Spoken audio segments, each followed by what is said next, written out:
Fry ako ng lubian. Ito, ang ginawa ko to, ini-slice ko lang sa gitna.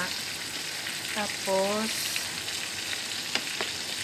ayan nilagyan ko pa siya ng ganun, yung toothpaste para maging ganyan siya, hindi siya magbako. Fry ko lang sa butter, lubian with butter. Ganyan. Tapos mamaya, pag i-serve ko to, ay lagyan ko ng sauce dyan sa ibabaw. Ito. Ang inilagay ko lang dyan ay fish masala, turmeric, paprika powder. Ayan ang nilagay ko. Ihapok ko lang siya kasi mamaya iluto ko na naman yan. Kung gusto na nilang kumain, saka ko na lang ulit iluto. So, ayan. Ganyan siya.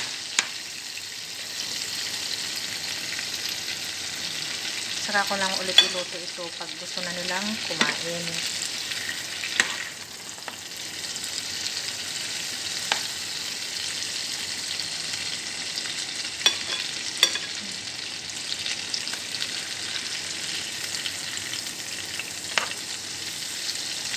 Yung sauce niya ay lagyan ko siya ng cream, cooking cream, tapos ketchup. Mahirap talaga yung mag-isang kamay gagawa.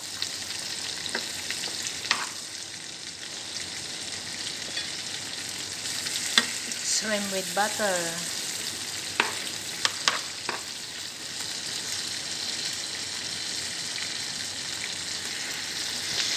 Hulog.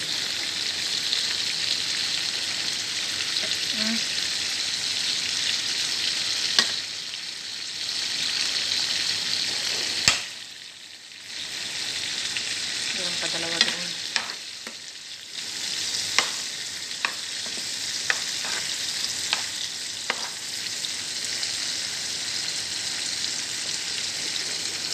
Ayan, binaliktad ko na siya. Ayan. Ngayon, gagawa ako ng sauce niya. Lagyan ko siya ng cream.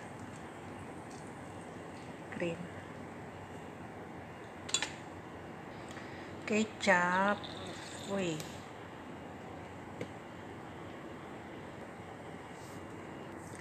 Kunting mustard. Kunti lang siya.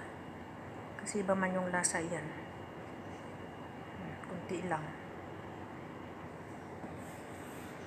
Paprika powder. Black pepper. Haluin.